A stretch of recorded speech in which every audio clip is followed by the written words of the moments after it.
Hello students, स्वागत है आप सभी का आपके अपने चैनल टीएच क्लासेस एनआईएस पर। हमारा मोटो है वी टीच यू अचीव, यानी हम पढ़ाएं और आप सभी अपनी लाइफ में सक्सेस अचीव करें। तो आज हम लेकर आ गए हैं हमारा जो इम्पोर्टेंट क्वेश्चन की सीरीज़ है उसका थर्ड पार्ट, यानी कि क्लास 12 की हिस्ट्री 315 कोड है जिसका उसका थर्ड चैप्टर जिसका नाम है हड़प्पा सभ्यता। तो आज हम इसमें देखने वाले हैं हमारे जो इम्पोर्टेंट क्वेश्चन विद आंसर, साथ में आपको आंसर भी यहाँ पर मिलने वाले हैं। तो इनके सारे इंपॉर्टेंट क्वेश्चन जो कि बार बार पूछे जाते हैं आपके पेपरों में, ठीक है। तो आज हम ये देखने वाले हैं। मैं इस चैनल की होस्ट हूँ। अगर आप इस चैनल पर नए हैं तो प्लीज़ इसे सब्सक्राइब ज़रूर कर दीजिए, क्योंकि हम ऐसी ही इन्फॉर्मेटिव साथ ही साथ लेटेस्ट अपडेट और सिलेबस रिगार्डिंग वीडियोज़ आपके लिए लाते रहते हैं। चलिए, तो सबसे पहले मैं आपको बता दूँ इस वीडियो में आप देखने वाले हैं 2 मार्क्स के क्वेश्चन, साथ ही साथ 3 मार्क्स के क्वेश्चन भी और 4 मार्क्स के question, and at last I will tell you about 10 marks question, ठीक है। तो 10 मार्क्स के क्वेश्चन भी इसी वीडियो में आपको मिल जाएंगे। वीडियो को एंड तक ज़रूर देखिए, क्योंकि 10 मार्क्स के क्वेश्चन बहुत ज़्यादा इंपॉर्टेंट है, बार बार आपसे पूछे जाते हैं। चलिए स्टार्ट करते हैं। सबसे पहले फर्स्ट क्वेश्चन क्या है ये देख लेते हैं। फर्स्ट क्वेश्चन है आपका, जब धातु का प्रयोग मनुष्य ने सबसे पहले करना स्टार्ट किया था तो उसने सबसे पहले धातु का प्रयोग कौन सी धातु का किया था, ठीक है। तो सबसे पहले उसने कौन सी धातु को यूज़ किया था? सबसे पहले मनुष्य ने तांबे की धातु का प्रयोग किया था। क्यों किया था? औजार बनाने में किया था। इतनी बात क्लियर हो गई। फर्स्ट क्वेश्चन इजी है। उसके बाद सेकंड क्वेश्चन है, ये आपका 2 मार्क्स में पूछा जाता है। हड़प्पा सभ्यता को सिंधु सभ्यता भी कहते हैं, ठीक है। अगर आपने चैप्टर पढ़ा हो तो हड़प्पा सभ्यता को सिंधु सभ्यता भी कहते हैं। तो यहाँ क्वेश्चन हो गया है कि क्यों कहते हैं हड़प्पा सभ्यता को सिंधु सभ्यता। आंसर हो जाएगा क्योंकि इसके जो अवशेष है वो सिंधु घाटी के क्षेत्र में पाए जाते हैं, इसीलिए इसे सिंधु घाटी सभ्यता भी कहते हैं। तो इसे सिंधु घाटी सभ्यता इसलिए कहते हैं क्योंकि इसके अवशेष सिंधु घाटी के क्षेत्र में पाए गए थे। उसके बाद हमारा थर्ड क्वेश्चन आ जाता है, हड़प्पा सभ्यता की खोज कब और किसने की थी। तो बहुत ज़्यादा इंपॉर्टेंट क्वेश्चन है, बार बार पूछा जाता है। काफ़ी ज़्यादा रिसर्च के बाद मैंने ये क्वेश्चन तैयार किए हैं कि बार बार जो क्वेश्चन पूछे जा रहे हैं मैं आपके लिए बहुत मेहनत करती हूँ, क्योंकि मैं चाहती हूँ आप सभी अच्छे नंबरों से पास हो और अपना नाम कहीं ना कहीं कुछ ना कुछ आप कर गुजर जाए, ठीक है। तो चलिए इसका आंसर देख लेते हैं। हड़प्पा सभ्यता की खोज 1920 से 1922 में डी.आर. साहनी और आर.डी. बनर्जी ने की थी, ठीक है। उसके बाद फोर्थ क्वेश्चन आ जाता है कि हड़प्पा सभ्यता की अवधि क्या थी। क्योंकि हमारा जो चैप्टर का नाम है वो हड़प्पा सभ्यता है, इसीलिए जितने भी क्वेश्चन होंगे वो इसी से रिलेटेड होने वाले हैं, और साथ ही साथ इसके अलग जो क्वेश्चन होंगे वो आपके 10 मार्क्स के हैं। तो इसकी अवधि कौन कौन सी थी? 2600 ईसा पूर्व से 1900 ईसा पूर्व तक माना गया है। इसका कोई लिखित रूप नहीं है, तो हम कह सकते हैं यहाँ तक इसकी अवधि थी। उसके बाद फिफ्थ क्वेश्चन बहुत ज़्यादा इंपॉर्टेंट क्वेश्चन है, चाहे तो इसमें आप नोट लगा लीजिए, स्क्रीनशॉट ले लीजिए, कुछ भी करिए, पर ये क्वेश्चन आपको पता होना चाहिए। हड़प्पा सभ्यता का नाम हड़प्पा सभ्यता ही क्यों है? तो इसका आंसर हो जाएगा क्योंकि हड़प्पा ही वो पहला स्थान है जहाँ से इस संस्कृति के अवशेष पहली बार मिले थे। तो यहीं से इसके अवशेष पहली बार मिले थे। उसके बाद सिक्स क्वेश्चन, हड़प्पा सभ्यता की विशेषता क्या थी? इसकी विशेषता थी यहाँ की नगर योजना, क्योंकि इसमें समरूपता यानी समान रूप दिखाई देता है। उसके बाद सेवेंथ क्वेश्चन, हड़प्पा सभ्यता के 6 नगर कौन कौन से हैं? तो कौन कौन से 6 नगर हैं? ये कई बार आपसे 6 नगरों के बारे में क्वेश्चन आ जाता है। उसके बाद कई बार 4 नगर भी पूछ लिए जाते हैं और कई बार आपके 3 नगर भी पूछ लिए जाते हैं, तो कंफ्यूज मत होइएगा। उसका आंसर आप देख लीजिए। इसका आंसर है पाकिस्तान मोहनजोदड़ो, चंदूदड़ो, गुजरात में लोथल, राजस्थान में कालीबंगा, हरियाणा में बनवाली, ये सारे इसके 6 नगर हो जाएंगे। आपको अगर 4 नगरों के बारे में पूछा गया है तो आप 4 नगर बता सकते हैं, अन्यथा 6 नगर काफ़ी हैं। उसके बाद 8th क्वेश्चन आ जाता है, मोहनजोदड़ो की खोज किसने की थी? तो मोहनजोदड़ो ऊपर हमने देखा था कि हड़प्पा की खोज किसने की थी, यहाँ आ जाता है मोहनजोदड़ो की खोज किसने की थी। मोहनजोदड़ो का अर्थ सबसे पहले जान लेते हैं, मृतकों का टीला। इसका अर्थ होता है मृतकों का टीला। इसे 1922 में श्री आर.डी. बनर्जी ने खोजा था। किसने खोजा था? आर.डी. बनर्जी ने, ठीक है। तो ये कहाँ है? ये सिंधु नदी के तट पर स्थित है। हड़प्पा सभ्यता को भी आर.डी. बनर्जी ने ही खोजा था, और उनके साथ साथ डी.आर. भी थे, ठीक है। तो यहाँ ये सिंधु नदी घाटी के तट पर है। उसके बाद हमारा 9th क्वेश्चन है, हड़प्पा किस नदी के किनारे स्थित है? तो कंफ्यूज मत होइए, कई बच्चे इसका आंसर सिंधु नदी लिख देते हैं। सिंधु नदी नहीं है इसका आंसर, इसका आंसर है रावी नदी के किनारे। ठीक है, रावी नदी के किनारे ये स्थित है। सिंधु नदी घाटी के पास इसके अवशेष मिले थे, वहाँ पर ये स्थित नहीं है। हड़प्पा जो है वो रावी नदी के किनारे स्थित है। उसके बाद 10th क्वेश्चन, हड़प्पा सभ्यता के लोगों का खान पान क्या था, कि वो क्या खाते पीते थे। वो लोग गेहूँ, चावल, दूध, सब्जी ये सब खाते थे। ठीक है, आंसर क्लियर है। उसके बाद 11th क्वेश्चन है। 11th क्वेश्चन, ये सारे क्वेश्चन आपके 2 से 3 नंबर के पूछे जाते हैं। उसके बाद हमारा 11th क्वेश्चन है, हड़प्पा के लोग क्या काम करते थे। तो आपको सभी चीज़ों के बारे में पता होना चाहिए, क्या खाते थे, क्या काम करते थे, कैसे रहते थे। वो क्या काम करते थे, वो कृषि, पशुपालन और शिल्प का उद्योग करते थे। ठीक है, उद्योग यानी कारोबार। 12th क्वेश्चन, हड़प्पा वासियों का समाज कैसा था। उनका समाज मातृसत्तात्मक प्रकृति का था। इसको याद कर लीजिए, बहुत ज़्यादा इंपॉर्टेंट है, बार बार पूछा जाता है कि उनका समाज आखिर कैसा था, वो कैसे रहते थे। उसके बाद आपका 13 क्वेश्चन आ जाता है, हड़प्पा की लिपि में कितनी संख्या है। तो हड़प्पा की लिपि में लगभग 400 चिन्ह हैं या संख्याएँ हैं। यहाँ पर आपके 2 से 3 मार्क्स के क्वेश्चन हो जाते हैं। एंड अब इसके बाद आपके स्टार्ट होते हैं 4 से 10 नंबर में जो आपके क्वेश्चन पूछे जाते हैं वो।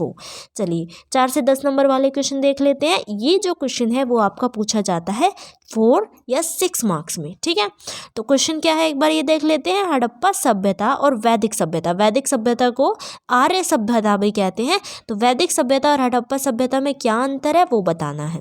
आंसर भी आपका इसमें दिया हुआ है कि हड़प्पा और वैदिक सभ्यता में निम्न अंतर है। सबसे पहला अंतर क्या है, हड़प्पा सभ्यता जो है वो एक नगरीय और विकसित सभ्यता थी, लेकिन जो वैदिक सभ्यता है वो एक ग्रामीण सभ्यता थी। यानी जो हड़प्पा सभ्यता है वो विकास कर चुकी थी, लेकिन वैदिक सभ्यता ने इतना विकास नहीं किया था, वो ग्रामीण यानी गांव के टाइप की सभ्यता थी। ठीक है, उसके बाद सेकेंड डिफरेंस है, हड़प्पा के लोग शांति प्रिय थे, यानी वो शांति चाहते थे। लेकिन जो आर्य लोग थे, आर्य कौन, वैदिक लोग। ठीक है, वैदिक लोग थे वो युद्ध प्रिय थे, युद्ध माने लड़ाई झगड़ा वो ज़्यादा करना पसंद करते थे।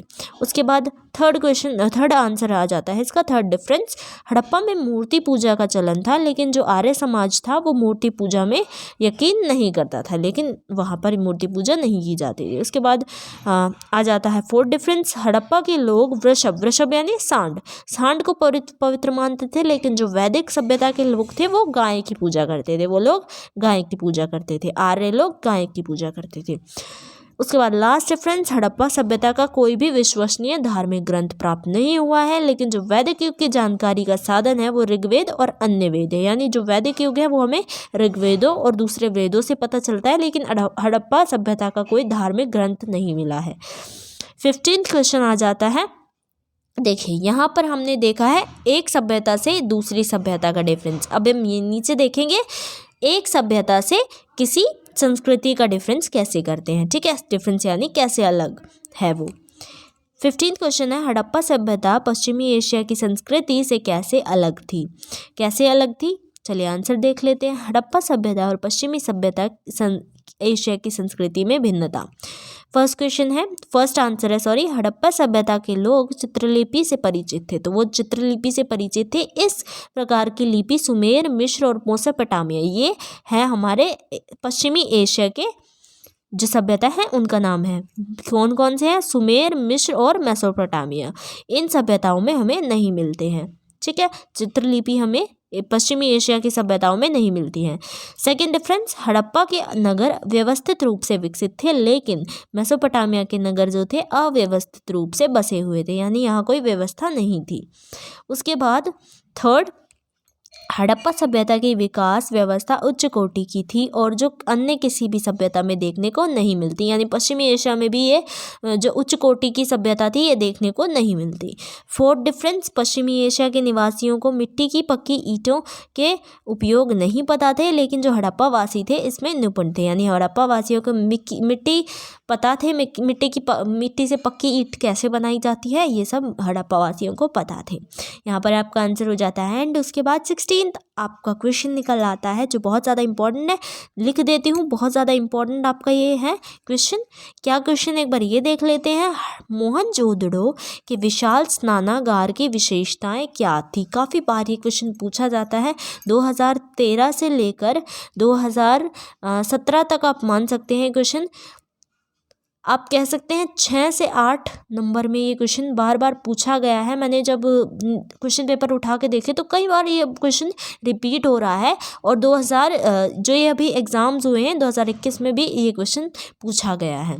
तो इसमें बताना है, मैं जो विशाल स्नानागार था उसकी क्या विशेषताएं थी। मोहनजोदड़ो में बना सार्वजनिक स्नानागार सभ्यता में विशेष महत्व रखता है।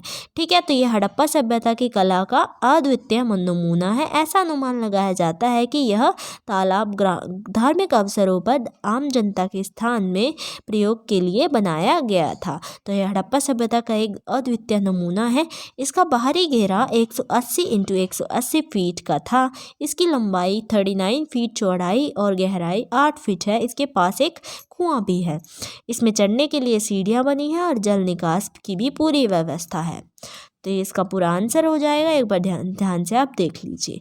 उसके बाद हमारा 17th क्वेश्चन है, ये भी काफ़ी बार पूछा गया है कि हड़प्पा सभ्यता आखिर उसका पतन का क्या कारण था। पतन यानी वो ख़त्म क्यों हो गई या उसका विनाश क्यों हो गया। ये क्वेश्चन भी बहुत बार पूछा गया है। इसका आंसर हो जाएगा कि हड़प्पा सभ्यता 1900 ईसा पूर्व तक फलती फूलती रही है, लेकिन 1750 ईसा पूर्व तक ये सभ्यता विलीन भी हो गई थी। विलीन यानी ख़त्म भी हो गई थी। इस विशाल सभ्यता के विलीन होने के एक नहीं अनेक कारण थे। तो क्या क्या कारण थे। कई विद्वान मानते हैं कि इसका पतन बाढ़ के कारण हुआ है, तो किसी का मानना है कि भूकंप ने इसका पतन किया है। कई इसके पतन का कारण अकाल और महामारी भी मानते हैं। इससे स्पष्ट है कि मनुष्य और प्रकृति ने इसका सम्मिलित रूप से विनाश किया होगा। यानी कोई लिखित रूप से कोई नहीं बता सकता कि इसका पतन क्यों हुआ है। कहीं कहते हैं बाढ़ के कारण इसका पतन हो गया, भूकंप के कारण हो गया, अकाल या महामारी, ये सब इसके कारण है। तो हम मान सकते हैं कि मनुष्य और प्रकृति ने ही इसका सम्मिलित रूप से विनाश किया है। ठीक है, इतनी बात क्लियर है। उसके बाद 18th क्वेश्चन, चलिए 18th क्वेश्चन है हमारा, हड़प्पा सभ्यता की धार्मिक अवस्था की विशेषताएं बताएं। तो धर्म के रूप से वो कितने उजागर थे ये हमें बताना है। हड़प्पा वासी मूर्ति पूजा में विश्वास करते थे। उत्खनन में कुछ मूर्तियां भी प्राप्त हुई हैं। मोहनजोदड़ो में एक स्त्री के अनेक चित्र प्राप्त हुए हैं। अनुमान लगाया गया है कि वह पृथ्वी माता के चित्र हैं। इसके अतिरिक्त एक देवता का भी चित्र है जो कि योगासन में बैठा है। विद्वानों का मानना है कि ये मूर्ति शिव पशुपति की है। तो हम मान सकते हैं कि वो पृथ्वी माता और शिव पशुपति जी की पूजा करते थे। उसके बाद 19 क्वेश्चन जो 18 क्वेश्चन से रिलेटेड ही है, इसमें है कि हड़प्पा वासियों के द्वारा पूजे जाने वाले किन्हीं 4 वस्तुओं के नाम हमें बताने हैं। तो वो क्या क्या 4 वस्तु थी जिनकी वो पूजा करते थे। आंसर हो जाएगा, हड़प्पा की खुदाई में किसी प्रकार के मंदिर या पूजा स्थान नहीं मिले हैं और ना ही कोई पूजा सामग्री प्राप्त हुई है जिसके आधार पर कुछ भी निश्चित रूप से कहा जा सके। कुछ मूर्तियाँ और मोहरे हैं जिनसे कह सकते हैं कि ये 4 वस्तुओं की पूजा करते थे। यानी कोई मंदिर, पूजा स्थान कुछ भी प्राप्त नहीं हुआ है जब उसकी खुदाई की गई, और ना ही कोई पूजा सामग्री हमें मिली है, लेकिन कुछ मुहरे और मूर्तियां हैं जिनसे हम कह सकते हैं कि वो लोग मातृ देवी यानी धरती माता, पशुपति, शिव लिंग, इन सब की वो पूजा किया करते थे। ठीक है, इतनी बात क्लियर हो गई। 19 क्वेश्चन क्लियर है हमारा। उसके बाद 20 क्वेश्चन आ जाता है। क्या है ये क्वेश्चन? ये क्वेश्चन बहुत ज़्यादा इंपॉर्टेंट है, 10 मार्क्स में आपका पूछा जाता है।